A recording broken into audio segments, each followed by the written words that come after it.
Welcome to a special episode of Retflix and Chill. In this special live episode, I'm your guest host for today. Dr. Sarwar Zahid is our normal host, but he's graciously offered me, Jay Sridhar, the chance to host. And I'm joined by our esteemed panel today to talk about surgical retina, the state of surgical retina. We're at ASRS 2026. Obviously, this is an exciting time here in Long Beach to talk about the important scientific topics, but we're going to talk a little bit about maybe the real day-to-day of doing surgical retina and what it looks like for retina specialists in 2025, and especially what it looks like, guys, for retina specialists like us. We're all between now, I think, 7 to 10 years out of training. What does it look like for us? What does it look like for the fellows we train? I think 3 of us now train fellows. What does it look like for Sarwar in terms of advocacy? I know you do a lot of that work in terms of what it means for retinal detachment surgery, but also all the retinal surgery in the United States. So just introducing our panel, Sarwar Zahid, welcome to your own show. Thank you, Jay. It's an honor to have Jay, who was an inspiration for Retflix and Chill. Appreciate being here and having you here. Kat Talcott from Cleveland Clinic. Thanks Kat, so much welcome. for having me. Akshay Thomas from Nashville, Tennessee. Thanks for having me, guys. Not Memphis. That's Inside right. joke. That's right. So the reason we decided to talk about this, guys, right? So there was a recent paper published in a non-ophthalmology journal in Health Affairs. But it caught a lot of attention because the title was very relevant to ophthalmologists. So Yashaswini Singh, who's written a lot of papers on the impact of private equity on healthcare, was the first author. She's an economist, I believe, out of Brown. And then Dr. Durga Borkar, who we all know is a retina specialist from Duke, does a lot of great research into sort of the economics of retinal care, was the senior author. And it had a particularly salacious title, Sarwar, that maybe a little bit inflammatory. But tell us a little bit about this paper. Very briefly summary of what it is so audience members don't know what we're talking about, because we're going to spend most of the time talking about not only the paper, but just sort of what retina practice looks like today. Yeah, absolutely. So the salacious title you mentioned is Private Equity-Owned Physician Practices Decreased Access to Retinal Detachment Surgery. So this was a study where they looked into data looking at practices that were acquired by private equity firms. As we know, this is like a big part of our 30% of retina specialists in the U.S. are employed by PE-owned practices. So they looked, it's called a Differences in Differences event study. So they looked at PE acquisition data from sources like PitchBook, press releases, industry reports, looked at Medicare claims data, specifically focusing on the retinal detachment surgery code, and looked at 20% of Medicare fee-for-service, right? So they compared 535 retina specialists in PE-owned practices compared to 1,070 controls, specifically focusing on the 67108 code. And their primary outcome was looking at the number of RD surgeries before and after the acquisition. And they looked at secondary outcomes such as patient complexity and things like that. Ultimately, they found, as we mentioned, about 30% of retina specialists as of 2022 work at PE-owned practices. And, PE-owned PE acquisitions of retina practices went up from 2014 to 2022. And the main punchline is when they did this analysis, there was a decline in 19.6% of RD surgery per physician quarter, which is the unit that they use in the practices and physicians that were acquired by private equity. And these decreases were larger 3 years after the acquisition. Mm-hmm. Another interesting thing is in patients who had diabetes or hypertension, there was a 4 and 10% decline in surgeries for these patients. And the summary is, like the punchline. I've been doing stand-up, so I'm all about punchlines. That if you're owned by a PE-owned practice, then these patients have less access to RD surgery, which is huge, right? And especially if there's a claim that patients who are diabetic or hypertensive are getting less surgery than some of our most needy patients. So their recommendations, we need increased transparency and the ownership. And the conclusion is, and we'll talk about it, is that because of profit motives, the PE-owned practices are doing less RD surgery. Yeah. That's the punchline. And there's some limitations and, but I'm looking forward to hearing what you got to say. So, and actually I'll get your thoughts first. There's, just for people who are listening, right? So one of the interesting things about the way they phrased it, it's not that the physicians had a 20% decline in their baseline rate. It was that relative to those controls, which is assuming those are patients being taken care of outside of PE organizations, it was 20% less than that expected growth. So the first question that came up when this was presented at VBS last year was people saying, well, my rare D rates are going up and how many PE practice. And Dr. made the point. She said, look, it's not that yours are going down, it's that they're not going up as fast as they should. The second big limitation is a database study, right?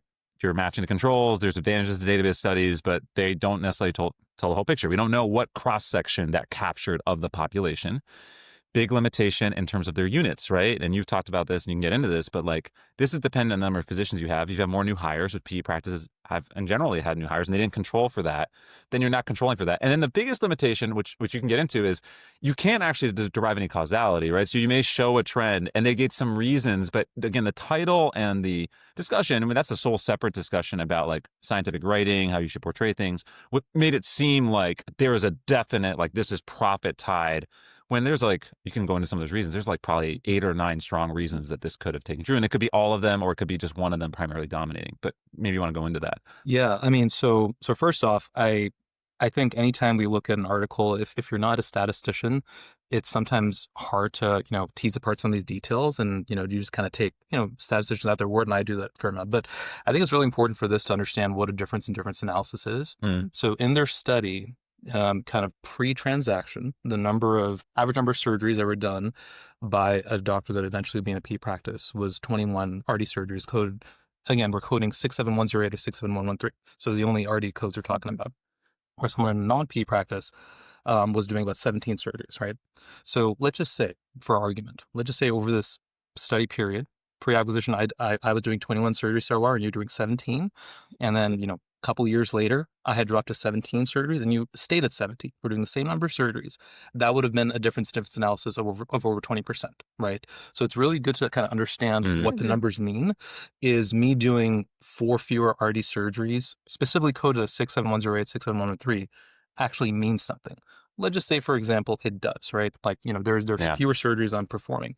When you do difference analysis, there have to be certain assumptions to be the case, which is one, at the point of the intervention, in this case, it is P acquisition. You're assuming that had that event not happened, the two groups would be parallel in their trajectory, right? So that's number one, which we can argue a lot about whether that's the case or not, right? Our practices, they go into P, a certain, we'll say a certain form. There's certain metrics which make them not equal to other practices, for example, universities, right?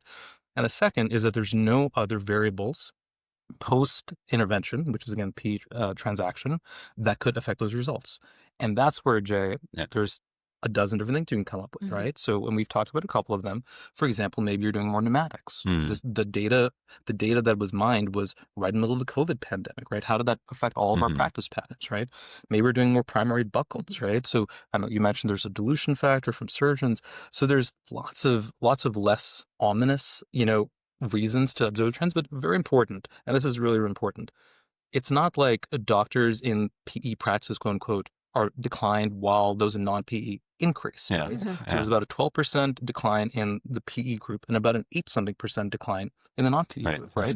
So both, so again, whether that's a measurement bias or there's more hiring across, because you guys know, hiring is often influenced mostly by medical retina rather than surgical retina, right? And so there's a little bit of dilution of our surgery. So I think when you kind of read the article, I would encourage people to read it, because these are questions worth answering.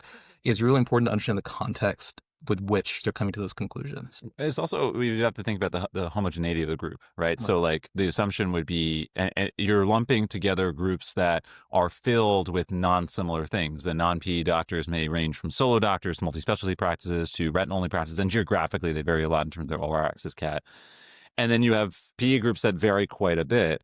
I mean, I think, and I'm curious to get your thoughts on the paper, and you can comment anything Akshay or Sarwar said. I would also just like to push the conversation one step further. I think that the reason it's important to talk about is maybe less about specifically PE, and we can talk about PE as a model for the healthcare system is going, but more about the general conversation about OR access, right? Because one of the selection bias things we didn't even talk about is maybe you're more likely to sell to PE if you're already having problems getting access, because you're just like, okay, I can't get patients the care I need. I have, besides the financial incentives that might exist for going to PE, I just don't get the same satisfaction. I can't get access for my patients. I'm more likely to go to PE. Or maybe the referral patterns in my area, because all my referring doctors sold to PE. Now I'm going to PE. And those may be correlated with areas where you can't get good OR access because of the economics of doing retinal surgery.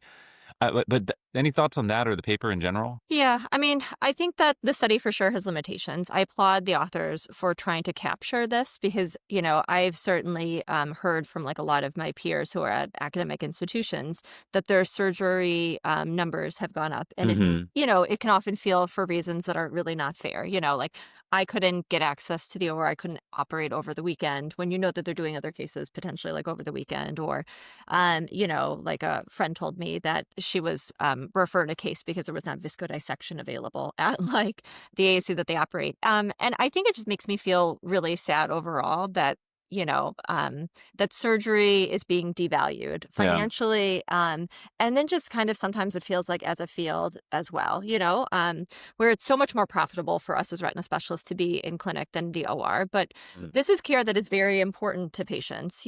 I value for sure taking care of patients and having longitudinal relationships with them.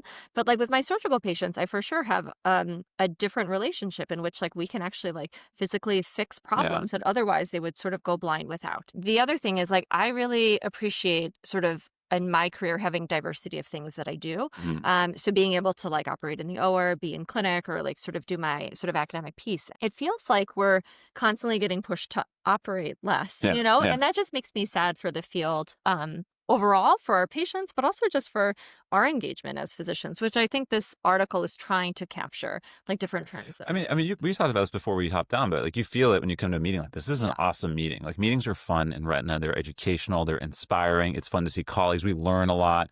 We have amazing industry partnerships. A lot of the industry partnerships is medical retina, right? Which is great because if you had the option for a patient, you gave any patient your option, your family member, hey, I have 2 treatments for you. One requires you to go to surgery. One requires not to go to surgery, and the outcomes were equal, and they didn't have to take a big hit and risk. I think most of us would say, yeah, even as surgeons, it's probably better not to have surgery. But that's not actually the reason that it's happening. That's not the sole reason. Like you said, one of the big reasons it's happening, which we'll get to later, is the devaluing, not only economically, of culturally, of surgery. And so like one of the things that, to take it a step back, is just to talk about just where we are in retina right now. So there's obviously, and we talked about this separately, right, is there's sort of been a divide, I think, generationally. And we've talked about it before in terms of what has happened with PE sales accelerating in retina. They accelerated somewhere between the years probably like 2017, 18 till about 2022. Now it's kind of slowed down in terms of there's more second sales, third sales, but fewer new practices being bought. It seems to sort of stabilized at about, like you said, 1/3 of retina specialists in the US are employed by PE. But there still seems to be a little bit of divide between the doctors who are in PE and not PE. And I think part of that is maybe related still to the historical memory of that transactional anger. Not every transaction had anger or acrimony, but some of them did between doctors. And a lot of times there was a difference in age between those doctors. Some of it is tied to generational differences that we've heard from our senior colleagues. We've observed where some of it is senior colleagues pointing the fingers at younger colleagues and saying they're not willing to do the things I used to do. They're not willing to go to the middle of nowhere, hang a shingle and drive 2 hours and come in late and stay late. Like they don't have the same drive and gumption. They don't want to learn how to run a practice. These are all narratives. I'm not saying they're true, but these are things that are brought up about residents, fellows, and new grads. And then on the younger side, that people are like, well, the reward's not the same. I don't trust my senior colleagues the same way. So I'm not going to break my body and sell my soul to retina in the same way, especially if surgery is devalued. I'm not getting the same things out of it. Hey, our family has 2 working parents. Your family didn't have 2 working parents. If you look at people 20 or 30 years ago, it's just different priorities, plus the realities of how the situation changed. So it's like a little bit of chicken and egg. Like, would it have happened anyway? I don't know. But it's kind of an interesting time so far. But I think what's happened now is newer grads, at least when I talk to them, they're not really into the whole history of it. And so I think that what's going to happen is they just sort of view them as different options. But I think that's also tied into like the strength of the title being probably stronger than it should have been. Someone like Akshay, who's working hard in a PO practice, taking a little bit of issue and being like, wait, I'm working really hard. Why would you paint us all with the same brush? And now I'm lumped in this group that isn't doing as much. And you're not the only one. There's plenty of other doctors working really hard. Comment a little bit on like that generational friction, because like you sort of still feel it a little bit. And I think hopefully it's going to sort of ease out. But I think part of the biggest reason that it never really resolved, and probably won't resolve except with time, is there's never really been an open and honest kind of conversation between people about like, okay, this is why this happened. And it'd be so much easier sometimes if we just had that conversation and say, look, these are the economics of the situation. I made an economic decision. I know it may be worse in some ways for you as the next generation, but I just want you to understand the economic decision. But instead, most of the time, it's not sort of displayed that way. It's either kind of buried under the rug and not discussed, which is always great in families when that happens, and we're all more part of a big retina family. Or it's sort of portrayed like your parents would tell you when you were a kid and they did something, they'd be like, well, this is for your good, Sarwar. And you're like, wait, but this isn't for my good. This is because you wanted to take me to our relative's house. I didn't want to go. Right? So like comment a little bit on that. Don't talk about your family, please. So I can't unpack that here. So it's a great point about the generational divide, right? I mean, I think there's a group of retina specialists probably between 5 and 10 years that many of whom feel that they've been treated unfairly in some of these PE acquisitions because, they were almost a partnership and then like they ended up getting quote unquote screwed over by the transaction. Well, and that could have included thinking I put in sweat equity and then you sold on me. It could have included I got a payout, but I didn't get as much as you. It ranged, right? Range from I got nothing to I got a lot, but I still don't think I got what I should have gotten for the work I put in. Yeah. And I think historically I've always been, and, I think PE, the incentives are skewed, so like it doesn't leave me with a good feeling in general. And I'm in, like, I have my own practice. So I have like, like a particular beefs that come at me, PE companies. But I think one thing that's really important, and I think Akshay, you hit on this, is when there's new graduates going for jobs, we have to allow them to make decisions for what's best for them, right? Because that job is very different. I have so many friends, Akshay, like some of my friends in New York who are in PE-owned practice, and they're happy. They're happy the fact that they have OR access, they can get whatever they need for their patients. They do clinical trials because like they know that the practice is doing well because of like the negotiating power that the organizations have. I mean, for me, that's like, oh man, damn, that sucks, right? Right. Like I wish I could get X drug at X, right. cost and with this rebate. Yeah. So, but that's a me problem, right? But in general, like, and there's so many doctors that are happy in their practices, and I think I've been trying to be better when I talk about PEO practices to say that, look, there are people who are very happy. You have to figure out what's the best fit for you.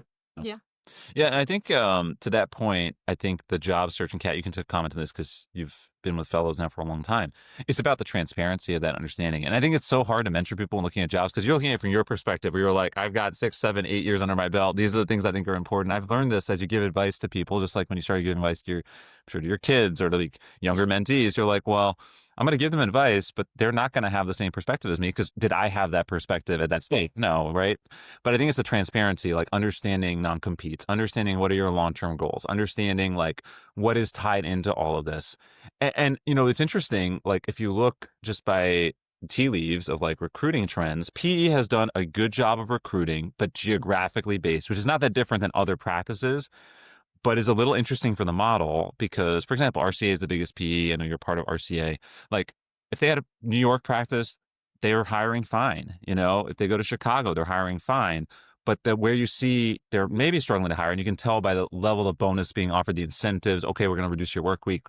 That's in the rural areas. And that sort of ties into the general economics and problems generationally. Older people can say younger people don't want to live in the middle of nowhere. That's probably true when you talk to your mentees. Yeah.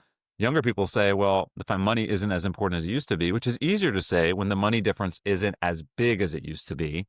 And so the bigger problem that's underlying all this is access to care. What happens when you can't recruit? Or maybe now you're a group that's struggling. It could be a PE, it could be a hospital, it could be a non-PE practice, and you can't recruit. Do you start, quote unquote, lowering the bar for who you hire? And does it matter? Did that bar ever really need to exist? Where you used to say, I only hired from these 5 fellowships. Well, there's plenty of great fellowships. Maybe it never matters. An arbitrary bar you set. But that bar is clearly dropping. Is at some point that going to impact either the patient not seeing the correct type of doctor or the correct type of provider? If you imagine a world where there's ancillary providers who are now hired to fill that need. Or in terms of patients, we've seen them all the time who are like, hey, I couldn't find anyone in a 4-hour radius. So I drove 5 hours to Cleveland to see you. But now you're like, well, how am I going to do your post-op care? How do I get you in for surgery? There's all these issues and some of those patients can't drive to you in time. And then they come in Mac off, for example. Yeah. Right. Yeah.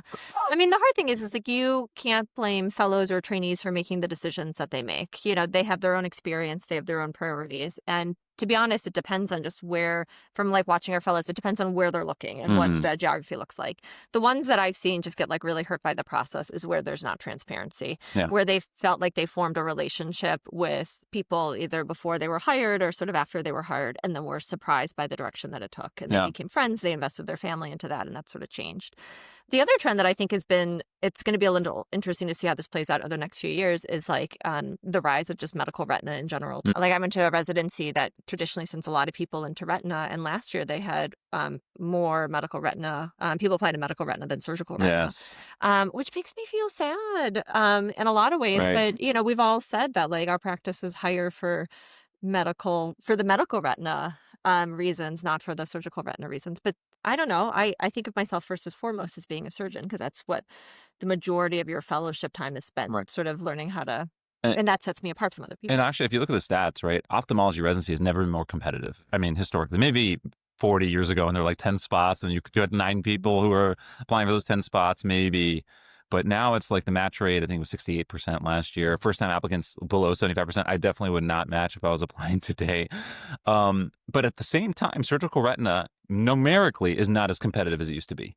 There have been 2 straight years where there have been more applicants than spots, which had never happened before. And part of that is the rise of spots. Fellowships like your fellowship or other private practices saying, you know what, we want to get involved in education. There's younger people coming up in these practices like, yeah, I'm in private practice, but I want to be private-demic and have a fellow. But at the same time, there's a declining number of applicants. And again, there's multifactorial reasons for it. COVID made people less likely to want to take extra years of training. Maybe people are afraid the injection bubble is going to burst. Maybe they're afraid of PE. Maybe it has nothing to do with retina. It's just because comprehensive ophthalmology is more attractive financially. Plastics, But like, people love plastics. people love plastics. Even for the 2 years, they like plastics, right? But it's one, again, I'm not really focused on like diagnosing why it's happened, although maybe that's important for someone else. It's just like thinking about what will happen, right? So is there going to be a moment in the future where we already have a shortage of retina doctors in certain areas. They're already concentrated in the wrong areas. But now I'm projecting like if you keep not getting people to do surgical retina, besides access to care from an economic standpoint, are you just going to have not enough people who know how to do certain things? And that's going to be a problem. I completely agree. I mean, just going back to a couple of your guys' points, I don't think there's a perfect job that exists, right? I mean, I think really it's about what you're able to live with in practice, right? So if you decide that, you know, the city and proximity to family is the most important thing to you, and you're going to join a practice and accept certain, you know, imperfections because the most important thing to you is your proximity to family. The other thing I would say is that it's kind of not helpful to lump say like, oh, you know, universities, a job looks like this, and Yes, PE looks like this. Great point. We know that just within our own practices, right, there's differences in how you do things compared to maybe how one of your partners does things, right? So Right. even within a practice, there are differences in practice patterns and practice philosophy. So, but what I do agree is that if there is not transparency about what a job looks like, joining whatever, then you're going to be in that as a recipe to lose people.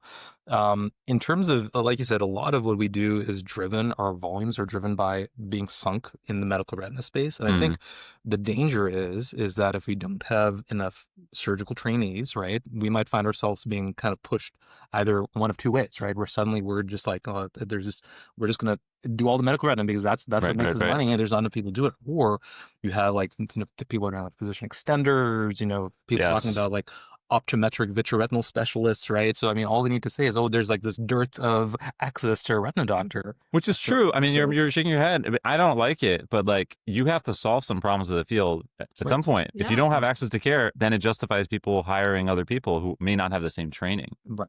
I mean, it's a problem. I mean, in talking about the PE, non-PE, university, non-university, like we all know this. Like, I would say this, I've said this before, I don't think PE is the evil that has ruined retina in the medical system. I would just say it's a symptom of a problem, which is just one of the examples of corporatization of medicine. There are hospital systems that are for profit that function very much like PE in a lot of ways. And if you're talking about your quote unquote worst version, boogeyman version of PE, right?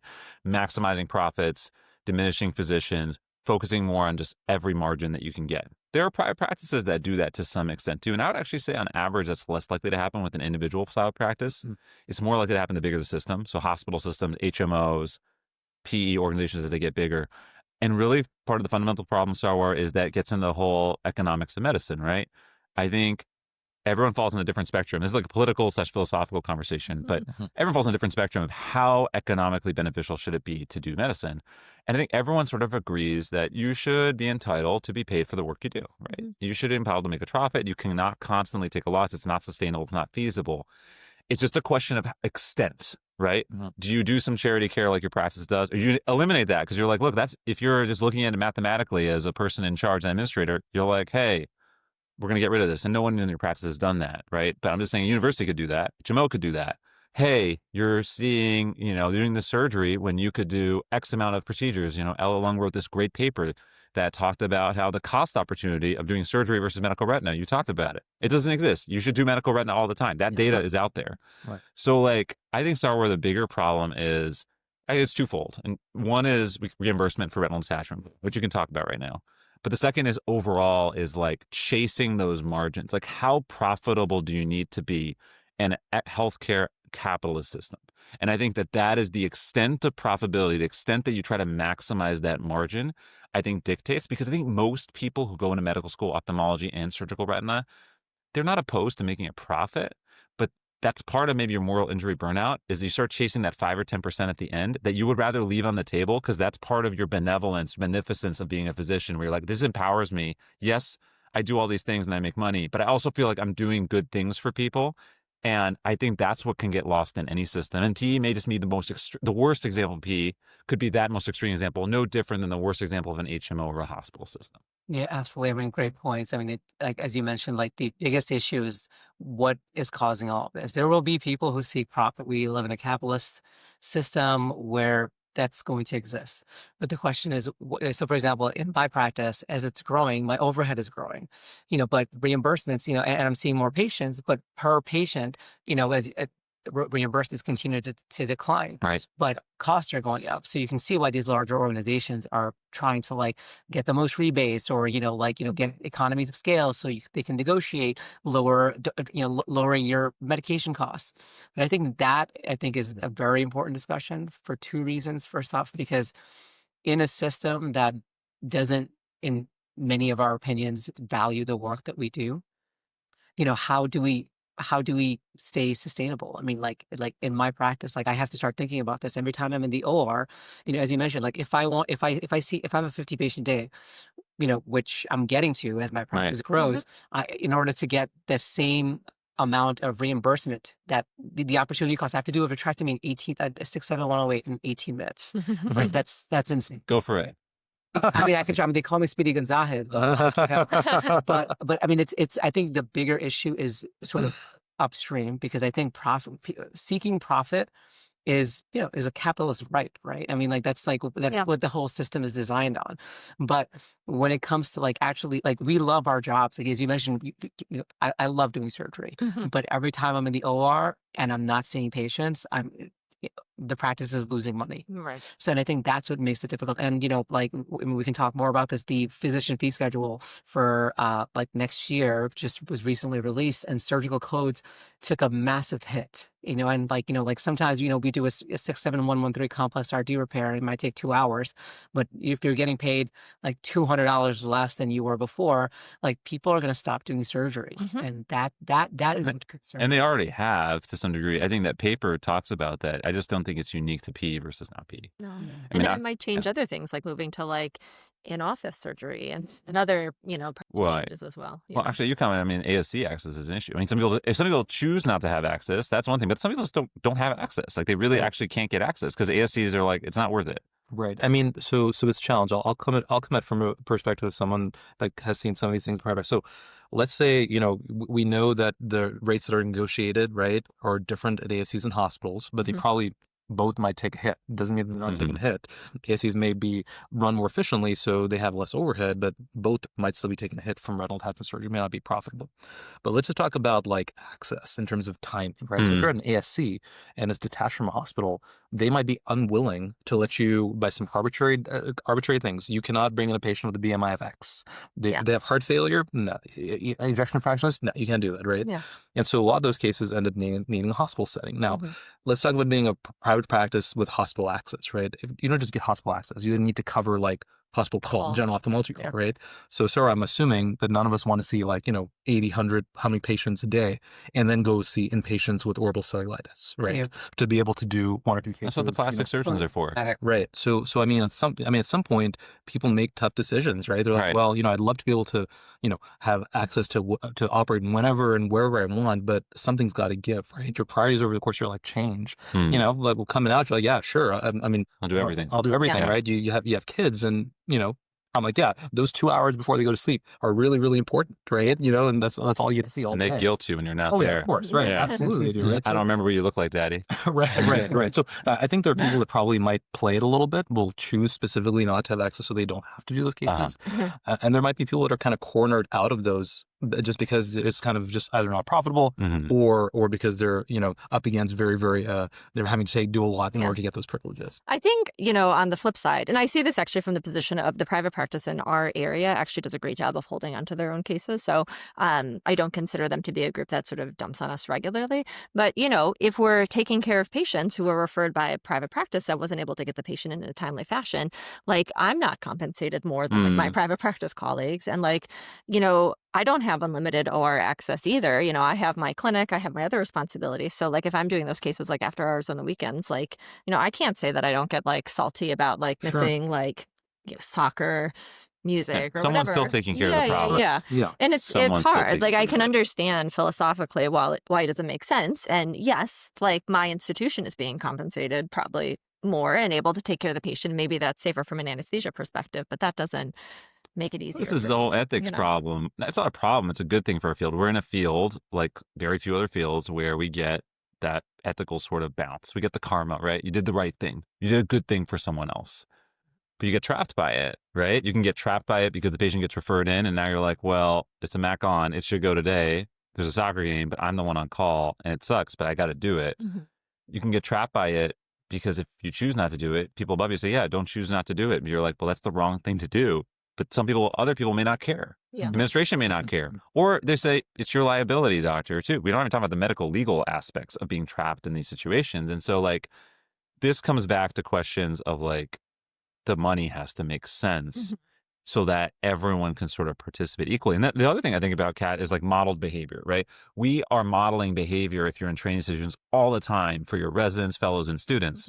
And I'm not going to pick on our cataract colleagues, but they've changed their models, most of them. Most of them do cataract surgery. When we were residents, we used to see, not to be back in my day, but back in my day, we used to see our patients day 1, week 1, month 1 as a resident, because that was part of your training, was not just for the patient's sake, but your sake, to see it and see oh, this is what it's supposed to look like. This is what it's supposed to look like, right? You get normal, what's not normal. Now the model isn't that, because most cataract attendings don't often see their patients post-op. They see sometimes they see them, they may not even see them pre-op in certain models, right? So residents have become more comfortable, maybe barely seeing the patient pre-op, barely seeing the patient post-op, and just doing procedures. And maybe that's okay. Maybe that's where the field is going. That's how they're going to adapt to the world. But I just worry for retina, that's harder, because you do need to sort of have some ownership, because you might be 20 years out and you might know what to do if something goes wrong. But if the person who's watching you or learning from you as a first-year associate or as a fellow that ever saw that, they have no idea what to do. And ultimately, the person who's going to suffer in that situation is the patient. Yeah. So the last thing I'll say on that issue about the patient side, I think that it's just very difficult. It's not the patient's fault in these situations, and it's not the physician's fault, but it's very tough economically. I mean, they get bills that they don't understand, and you're the first line of being. Oh, they come to you. Yeah, My chart message physician. comes to you. I'll be talk to our billers. I don't even have autonomy over my billing anymore. They change it on the back end often. So let's end on a positive. This has been pretty dark. I mean, the only positive, I called Akshay daddy, but to be clear, I was speaking, it was not me. It was Akshay's children calling him daddy in my voice. But where do we go from here, right? Obviously, solutions, advocacy somewhere. I mean, is it useful? Is it helpful? I feel like retina doctors haven't really been great advocates with even the field of ophthalmology. I feel like most of the ophthalmology advocacy money comes from anterior segment, not from posterior segment. Yeah, I think advocacy is important. I mean, I think everyone should like to plug to like you may get emails to like email or call your legislators. I mean, this is huge, guys. I mean, like if these codes keep getting cut, we're gonna have to keep seeing more patients. I mean, this is not sustainable. And we're like as you mentioned, and this is so multifactorial because we get to a point where we have our scope battles are affected by this because people will say, oh, there's not enough doctors, but there's plenty of doctors. Right. It's just we're just not able to. There's like it's just not sustainable from a practice standpoint. I think whether advocacy is helpful or not, I still do it consistently every single year. Wow, we're going to end on a positive here. End on a positive. And it's helpful, but some of it is systemic, right? Some of it is systemic, and it's been nice to see people involved, and I do think we make a difference. But it's a result of our political system, right? Like every year, you have to kind of repeat the same message, but we just have to stay persistent. And I think putting the patients first, is going to be the most important thing. Patient education about things like scope. Like when for example, so patients come to me whenever there's billing issues, right? So I actually explain to them like, hey, look, like I open here, because I speak your language. Are the insurance companies, and I think we need to do a better job at pointing the finger at the actual evil in medicine, which is the health insurance company, which is much more purely profit driven. I would take the PE companies over the insurance companies any day. Like for example, like there's no they forgive you for your earlier comments. You set the bar really high. There's no PE executives. Oh, man. Executive that is like needing a prior authorization or anything like that. When I present the actual issues to patients, they understand. They're like, I understand. You need to, and like patients are so gracious and understanding, especially if they like you, they know you're doing the right thing for them. And I think that's been really nice. So when I explain the actual issues that we face with insurance companies to patients, they totally get it. But it's our job to continue to advocate for them and also try to explain to them because no one else is going to explain it to them. Because the system is designed to reimburse us less, and also when there's any issues with billing or like medications or anything like that, it's the doctor's fault. Right. So I think we just need to continue working with our patients because that's ultimately, in a positive note, that's the most important relationship. Yeah. The other thing that's interesting, I'm sure people listening are thinking like, what about reduced anesthesia surgery? Hey, give them oral Valium, do it in your office, set it up yourself. You can do topical. And it was an interesting discussion. Again, VBS Omar Shakir presented on that model. And Paul Chan had an interesting comment, which is like, that works for cataract surgery because it's elective surgery. Most of the patients are healthy. There's a premium model, so it makes sense for you. Yeah. For pure retinal surgery, the number of patients you help with that, even though ERM fields are still the most commonly coded procedure for retina specialists, you're not actually capturing the patients who are the quote unquote problems in terms of timing. The retinal detachments, the diabetics, the complex redetachments. A lot of those patients aren't either healthy enough to do in your office, or the cases are so long it doesn't make sense. So, like, I just think that's an interesting thing because, like you said, you alluded to earlier, we may end up in a two-tiered system where you're like, hey, either all your surgery's in a hospital or you're in this in-office ASC, but they're not going to cover the same ground. There's still going to be a middle that's sort of lost there. Yeah, for sure. I think, it's definitely degrading there in the middle. And, I mean, there's a push at our institution to trial anesthesia care without an anesthesia provider present. And like, I just keep coming back to also just like, if there was a complication and like I'm sued, like, why did you not provide, why did you not have an anesthesiologist present when you're at, this famed academic institution? Yes. I don't know what the answers are there, but it does not feel. Final thoughts, actually? What do you think? Oh, Positive, right? Positive. Yeah, and a positive. Oh, sorry, I failed at being positive. That was positive. Yay, surgery. I think the things that we can all agree on is there's a limit to how much we can buffer declining reimbursement with improving efficiency, right? At some point of time, we're as efficient as we can be or as safe from the patient, right? One thing I think which is really important, and, there's ASRS-led efforts for things like, focused practice designation, things which might improve our ability to kind of show our value, right? And perhaps improve reimbursement, who knows? But I think for the meantime, what's really important is we can't have splintering amongst ourselves. So, saying, I always try to give wherever a retina patient is coming from or uveitis patient's coming from, right? I kind of try to give the person the benefit of the doubt. Try not to assume that, they just don't want to care for that patient, or they're just being lazy, or whatever. Just I try to give them the benefit of the doubt, and think that their assumption is you're trying to do whatever's best for the patient. Yes. And everything else is secondary. And I think that's just really important for us as a group, right? Rather than saying it's like us versus them. We're all retina surgeons. Let's try to be kind of civil with each other. Well, it's interesting because we're taught that during fellowship surgically. You're taught, hey, don't judge a retina by its cover. Just because someone you had no idea what happened during the surgery, you had no idea what happened. So be nice to patients post-ops from other people. Don't just be like, oh, this looks terrible. Be like, okay, there's a lot of reasons it could happen. It could have been my patient with someone else. We are taught to give that forgiveness. Yeah. And yet we struggle with the forgiveness on a systems or referral basis. Mhm. And part of that, to Kat's point, is part of it is, again, the impact it has on you personally is bigger for there. Like, not to say we're selfish, but it is a bigger impact in your day-to-day life if you're like, oh, I've got to drop everything and do this urgent case because someone sent it to me. And I think that's where the communication is important. Right. Absolutely. And that's where it sometimes breaks down. I think working in an academic setting, you would say the same thing. Yeah. I think if someone gives me a call or texts me, Mhm.